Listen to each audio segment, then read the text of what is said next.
add value to your business, or do you want to just be this administrative person? And often, if you look at your talent team and the caliber of talent in your company, they correlate. You could hire the best person for the job if they were in your candidate pool. All these individual employees, one by one, together, their voices all come together to articulate the culture of the company.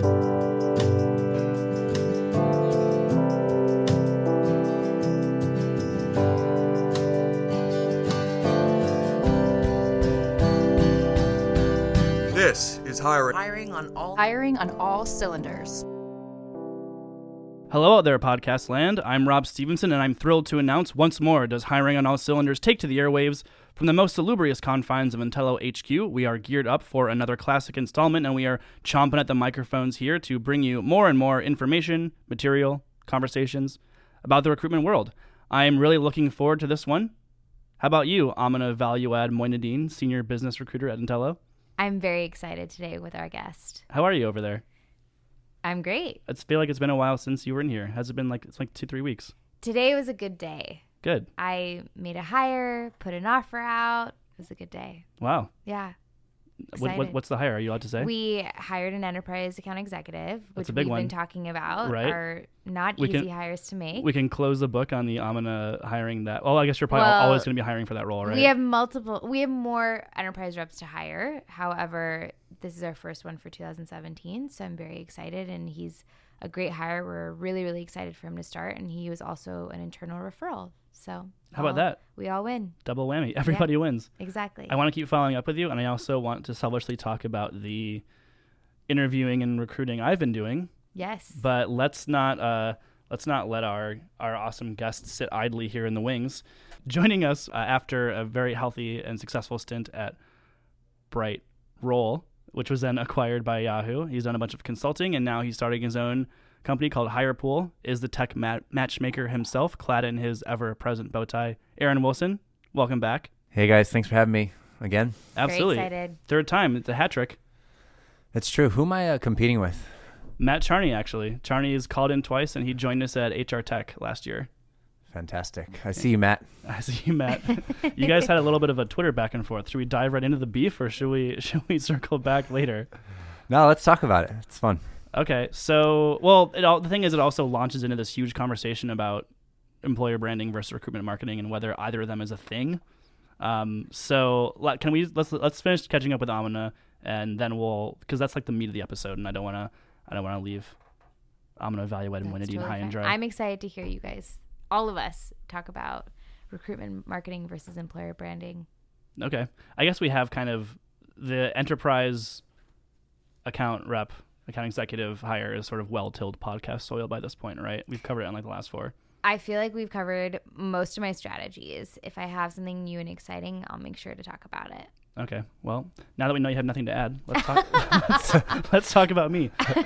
So I'm back there on the recruitment warpath right now, which I'm simply loving. We're hiring a live events person and a director of communication. So I've been in interviews. I've been interviewing people. I've been trying out all the awesome interview questions that we talk about in here and that I see people posting on the internet. What has been your favorite question? I like my favorite one. Did it come up on a recent podcast? I think it did. It's the one that's like, why would you leave this job in 10 months? Yep. Like, say you get hired and a year out from now, you're not happy. Why would you leave? Yeah. Which is really fascinating. The trouble is I only asked it a couple of times because I realized it's very much outside the scope of like my interview, right? Like what I'm supposed to be assessing for. It's not like their ambition and like career development goals. So I really like the kind of conversation that question starts. But unfortunately I had to abandon it. So specifically for this role, what I've adapted it to is not really related, but in my experience with live events, something always goes wrong. No live events plan survives contact with the conference. So I would be like, tell me about a time when something went wrong. And if they laugh and go, oh man, how much time you got? Then I know I'm dealing with someone who actually has done the job, because something always goes wrong. And it ranges from this dongle didn't show up to the rep missed their flight, or our speaker like isn't going to be able to make it. Like, ranges from the mundane to the catastrophic. So having someone be able to sort of disarm themselves from the interview, which is what happens when they get that question, and just be like, oh man, like, let me tell you, like, you can sort of see in their posture that they just sort of open up a little bit and they're like, okay, I'm talking to someone who did the job, and it's like, I'm kind of just connecting with them on like, isn't this job hard? Like, what did you do about this part? And they're able to kind of open up and tell me about that. And that was sort of a way to get people in a more unguarded, open fashion. How do you feel about our process? No. Rude. It's been great. Our recruiting coordinator, Liz, has been so on it. Between her and Margaret, it's just been... It's hard to imagine there was a time when we didn't have recruiting coordinators. They're just so on like the scheduling part and like corralling us all for the debriefs and like the kickoff meetings and to get our stuff in greenhouse. So having them there has been really, really helpful. And then I get to go into greenhouse and I write the next great American novel in my interview assessment. You do give great feedback, Rob. Thank you. Thank you. I take pride in it. I'm really enjoying sharing my opinions on people. You know that great feedback is short for you write too much. Is that true? Should I write less? I think you're good. What's like the ideal amount? If you're a recruiter out there in podcast land and you're trying to coach your team on feedback, which I needed originally. Like my first feedback, I wrote like a bunch of bullet points, like 8 bullet points, and someone was like, Vivek, I think, was like, this is not going to cut it. It's like, how do you coach someone to give good ATS feedback? That's a good question. I don't know if there's the perfect amount, but typically when we talk to people interviewing, we ask them to think about balanced feedback. So, really trying to think about as many weaknesses as they see strengths and to understand someone completely. And then secondarily, whether it's a bullet point or just a succinct sentence, to really focus on evidence-driven feedback so that when others, for example, on the talent team are reading it, they can actually understand how that feedback led to your decision as opposed to some colorful commentary that hides the actual decision. So by that, you mean I found this person to be very organized, and I think that because they gave me an example of X. So is that like not just saying I feel, I think, but like qualifying that with a part of the interview that supports it? Yeah, absolutely. And even better if you can dive deeper into that project for multiple examples of how their organization impacted the project. Gotcha. So so you say there's no like silver bullet, but like there is such a thing as too much, right? Or too little. So like would you just say give them those guidelines, and then if they're comfortable writing Moby Dick in there, then that's still good if it's all in service of illustrating the interview?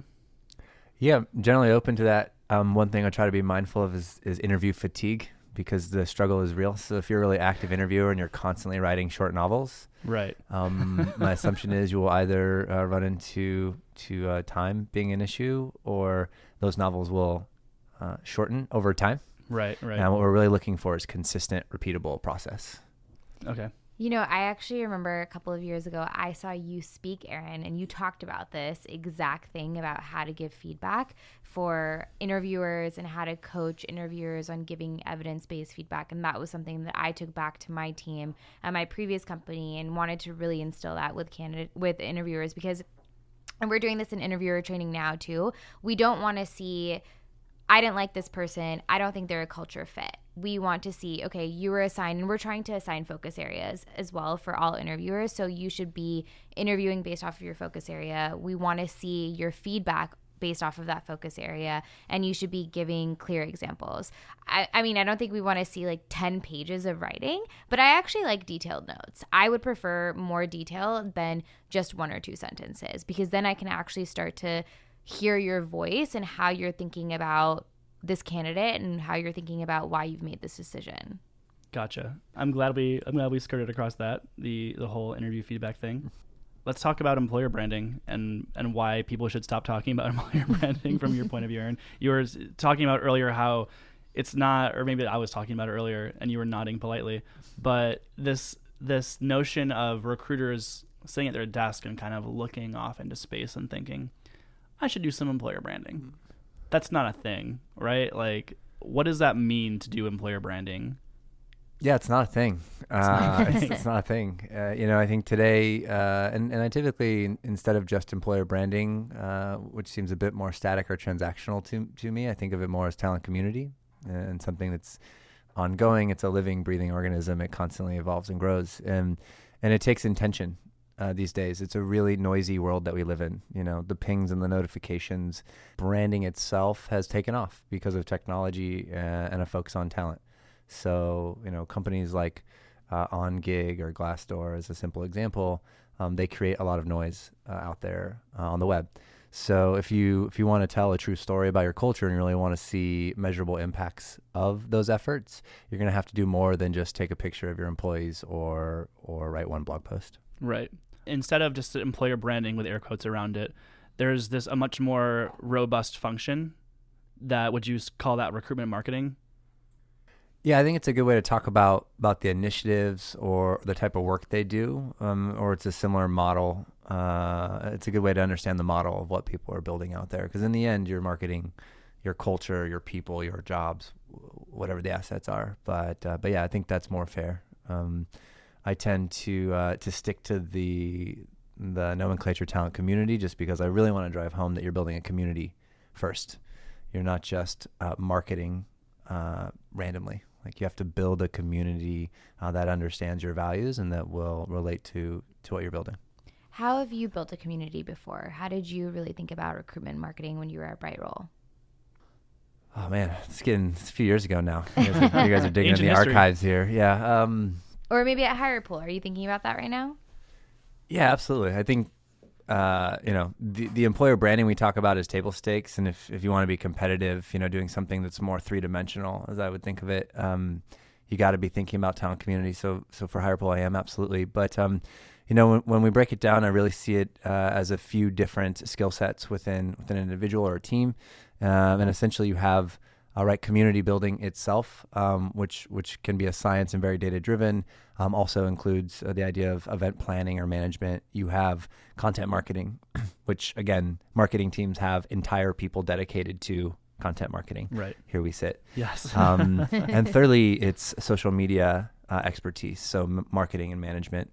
And then the concept that you can actually leverage all three of those skills with a cohesive strategy around your cultural values, your talent acquisition, and the evolution of your culture. Again, I think it's a fully dedicated team or function. Yeah, I was just thinking that because Amina, excellent recruiter, spends her day recruiting, right? Like, she can appreciate the value of having a community out there and having a brand that candidates can identify with and learn about the company. But that's not to say she has the time to devote hours a day to that process. So would you envision, are you going to hire a recruitment marketer at HirePool at some point? Oh yeah, absolutely. Absolutely. And I think, it's fair to call out, we all have marketing teams, or most companies have marketing teams, and they do this work all day, every day. But in most cases, they're not focused on talent. Their audience is the consumer buying the product for the company. And I may start a holy war here, but there's a huge difference between corporate brand and talent brand. Yeah. And so that's probably where that conversation starts. But I think when I think back to BrightRoll, my first hire was a recruiter. My second hire was a talent community manager. We snuck her in the door before we called her that, but it worked then. I've seen it work many times since, and I believe it'll work again. So you hired her as a tech recruiter, or? Bea, who is just phenomenal. We had known each other from the past. I was more familiar with her skills as a community manager, social media expert, but I know she had done some minimal coordination and recruitment in a previous life. So when we met, the only thing we really talked about was this grand vision of how we would build community from the start, and that from day one, our recruiting strategy would include community building, social media, and this eventually what became the concept of talent community. And so we talked a lot about that, and we were on the same page. The only catch was if 5 or 6 years ago you went to your CFO and said, hey, can I have, $80,000 or $90,000, whatever it was, for this person that's going to do some stuff that you don't understand, that'll do some things that you don't understand. And by the way, don't ask me what the ROI is on that spend. Right. Right. The answer was not favorable. So we took a different approach. And her and I came to an agreement that she would spend the first 6 months doing college recruitment for us. And so this was a symbiotic relationship we had. I helped her train up so she could do that. Meanwhile, we quietly built the assets and sort of the cultural momentum that we needed to roll it out the talent community initiative. And 6 months in, we unveiled her as a talent community manager, and we were off and running. That's amazing. So you snuck her in like bush to bush as a like recruiter, college recruiter. Meanwhile, she was doing all this talent community work in the background. Absolutely. I love it. That's so badass. I mean, it's probably not like now, maybe it's a little easier to get buy-in for that role. But probably not. It's definitely not a common thing you see in every talent team. It's not like an institution of a talent team like a sourcer or a recruiting coordinator would be, right? It's not common. And I think even for the people that have worked for me in the past, when they went out looking for the next opportunity, they had to spend serious time thinking, is this the path for me? There aren't many roles out there like this, what I'm doing here, working with the recruiting team, building communities. You're seeing more and more now, but to me, it feels very similar to talent 5 or 6 years ago, right? Everyone's talking about EB or building talent communities, but they don't have a role for it. They're not investing in it. It's not part of their strategy. It's not baked in. Similarly, 4 or 5 years ago, everyone would talk about how important recruiting was and how talent was number one, yet they didn't have a head of talent at 250, 300 employees. They didn't have a recruiting team, right? They had hired someone who stumbled upon recruiting or coordination and were tasking them with one of the most important jobs in the company. So, I see that trend continuing. You will see companies hiring dedicated marketers inside their talent groups in the future. How would you advise companies or some of the recruiters or recruiting managers who are listening in right now to create that business case for them and their companies to hire a talent marketer?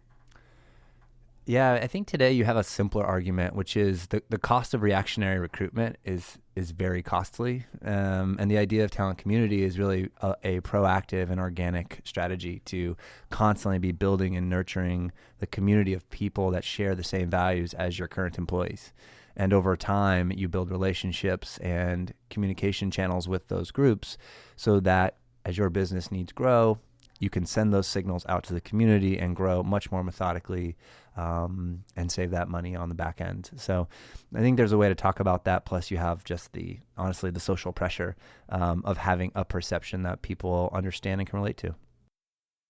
So when you mentioned that 5 or 6 years ago, going to CFO and asking for that was a fool's errand, and you were like the ROI of it was squishy. What I'm hearing from other people, especially talent partners, about Luke mentioned this. Luke Bissett a couple episodes ago mentioned. Oh, great guy. You know him? Oh yeah, we talked. He and I talked about you. But yeah, awesome guy, and he was saying that hey, directors of recruitment, you want a seat at the table, you need to come armed with data. You need to have metrics on headcount planning and productivity and et cetera, et cetera. So what would that look like? Is there a way to is there a number argument to make there, or is it more of a storytelling argument about the value of that role, the talent community role? Yeah, I mean, it's certainly a spectrum, right, of ROI, meaning the first year of any talent community efforts, you're just not going to have clear ROI. And I think that's something that we as talent leaders should be upfront about. You're building, you're investing. Again, it's very similar to when you're building a talent team. It's very common to be building a talent team and using recruiting agencies in the initial phase. Essentially, you're double dipping, but with the idea that over time you'll diminish the cost and those savings are there. Talent is very much the same way. You can't fake it. It has to be authentic. It takes time to build a content marketing engine or to host enough events to develop a brand or a culture. So you're going to be investing in developing that story up front. But you can point to anecdotal wins. You can very quickly talk to people who are influenced by the events or the content you post. You may even find a couple hires that say, because of those community efforts, that's why I felt comfortable starting my search with your company as opposed to going to a job board or opening it up wide. So there are certainly some wins there you can share. And I would encourage you to track everything. Every tweet, every email, every photo. Just compile it all. Compile it all on a Google Doc. Do something simple, but have it on file. Point to the feeling, to the emotional win. If you think about startups and the products they build, oftentimes getting to product market fit doesn't mean someone's willing to pay for it. Doesn't mean you have 1 million users. It means that whatever problem you're trying to solve, you're creating the feeling with the user that you've solved it. So I think that if you can capture that feeling or that essence early on, that will buy you some time. But certainly as you get into your second year, you're going to have to start showing things like traffic, right, and reach, and then eventually you can get to conversion and what that ROI looks like. Does it sound similar to a lot of what marketing does here, Rob? In terms of proving the point, yeah. So there's that famous quote about advertising. I think it's by Ogilvy. Half of my advertising budget is wasted. I just don't know what half. You can still make the argument in some cases. I think you can in the talent community, because a lot of it is like there are the demand gen things where it's like, we do this, it gives us this much traffic, we have this conversion rate, that means we're getting this much leads, conversion rate on this to demo requests, like all the way down the funnel, right? That's old hat. The other stuff about like brand recognizability and brand spend, and like we want people to feel warm and fuzzy inside when they see our logo, and we want them to see the field of blue in the Intello font and know it's us before they even know it's Intello, right? That is really important, but yeah, hard to measure. So again, I would agree the same thing as like, if I was going to make an argument for like a brand spend thing, I would find examples of people gushing over our brand and be like, isn't this cool that this person took the time to, in a conversation that we weren't even monitoring or like seeding, that they said this in a Facebook thread, or they said this on Twitter, or they like went out of their way and did a post, or like recommended a friend to use it. Don't you want more of this? Don't you want to invest in this feel-goodery? If you feel good looking at this, as good as the people saying it do, then the answer is yes, we should double down. Yeah, I also think that the initial investment doesn't have to be as large as some people might think it is. You know, the idea of hosting a meetup or sponsoring one can be a couple $100. It could be free if you're really scrappy. Content marketing takes time, not necessarily money always. And social media, it is free to create a Twitter handle, or write blog posts on LinkedIn. So if you have the expertise, you can partner with someone that help you get off the ground, then there's certainly ways to do it without investing a ton up front. And I think you made a really important point, Rob, which is, everybody goes to Glassdoor, and really the community built on Glassdoor is the same as the company next to you. So you can go build that, but it's hard to differentiate, because in the end, those pictures of you and your team eating lunch look the same as the other 4 pages I go to. Yep. But you could do that for free. And then instead of investing 25 or 50 grand in Glassdoor, you could hire a full-time marketer, you could throw some events. But when you build your talent community, if you do it right and you do it with authenticity, then you're actually getting to build a differentiated brand. Although the actions may be the same, event, social media, et cetera. The events you decide to throw, the values you decide to portray in those efforts, completely unique to your culture. So just to kind of draw a circle around what talent community means, does this look like sponsoring events for candidates, for your employees that like can help enrich them, going to college recruitment things and throwing happy hours? Like I'm rifling these off. I don't know if I'm way off or whatever, but like, what does that look like? None of the above. Not even close. No, I mean, all of those can be options. I think one of the lists of my things to do that I'll never get to is, if you look up talent community on Wikipedia, essentially the definition is social recruiting. And while I agree that some of the endpoints equal hires, if that's why you're building your talent community, you have failed to begin with. I mean, it really needs to be a much more organic and altruistic approach. You want to share the stories and the values of the people who build your internal community, so that the external community or potential future employees can see that transparently and can decide if they want to work there. But I think that the efforts you put into it, have to be focused and concerted. So if you're doing ad hoc sponsorships and happy hours with college grads, you may have some traction, but it's not going to be that authentic story that carries from one person to the next, which is what you're really hoping for, because in marketing, it's not what you tell your consumers, it's what one consumer tells the next, right? Yeah, definitely. Should we talk about hire pool? I don't want to go the whole 40 minutes without letting you peddle your wares. We can talk about it. We don't have to. I would love to, because I'm curious too. I feel like we haven't really caught up about it in a while. Yeah, hire pool is me investing my entire life in one possible failure. That's a great slogan. Hire pool is me waking up every day to realize I am not good at things. What I'm learning as a first-time founder is there's about 100 more of those things that I could spit out. But in short, I'm really excited. We're building a CRM for the job seeker. So, there's of course a little extra in there, but we'll leave it there for now. And I think it's I'm passionate about helping the underserved community. And so when we say empowering job seekers, of all backgrounds at HirePool, we're really talking about the people who need help. So in the end of all this, I hope what we accomplish is really creating equal access and opportunity for everybody around the world. Did you always want to be an entrepreneur? I can't say that. I've always been a little crazy, and so I've heard that entrepreneurialism is a disease, and I think I fit that mold pretty well. I'm not sleeping a lot right now. I have 2 small kids.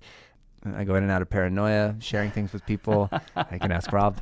And I feel great one day and doubt myself the next, and all the above. But I think what it came down to for me is that I was trained early to do something, then prove it, and then own it. And this is really my 3rd tour of duty at this point. I feel like I've been building things for other people for years now. And in this case, I really wanted to build something for the person who's always been there for me. And that's the job seeker. I mean, I joke with my wife, but the job seeker is my State Farm. And I've been on the call with them 7 a.m., 11 p.m. for the last 9 years. And so I think it's time that somebody puts all their efforts and intentions behind those people. I love it. We don't have to dig too deep into the tool now, but I'm curious, you hear about that, if talent is important to you, then your whole company needs to do it. And it starts with, the leadership at the top. So given your background, I'm sure you're always going to be recruiting in some capacity. What does Erin Wilson's dream recruiting team look like at HirePool? Down the line when that starts to be, or maybe right away, what does that look like? Yeah, so great question.